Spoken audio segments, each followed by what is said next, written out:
o'zingiz uchun ham yashang bu hayotda. Vaqt, umr juda qisqa. Hamma o'zingiz ehtiyot qiling deydi, lekin hech kim sizni ehtiyot qilaman demaydi. Qarang, sizni ehtiyot qilaman demaydi. Bir dard cheksiz, o'zingizni joningizni oling, o'zingiz qiynalasiz. To'g'ri, odamlar sizga dori-darmon olib kelib, malham qo'yib davolashga harakat qiladi, lekin o'zingiz joningiz qiynaladi. Qadib uy solish kerak, mashina olish kerak, xarajat qilish kerak. Falonchini kamida bitkazib falan qo'ying. Bir nafasda joningiz kelsa, hammasi qolib ketdi.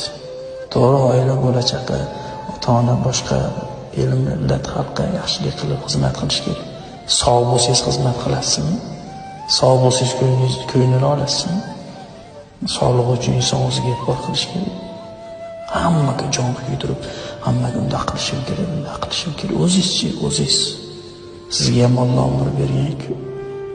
Har bir nafas kirib jasaddan chiqib ketayotganda xayrga tushib ketadi, qiyomatgacha kirmaydi o'sha nafas. G'animat biling.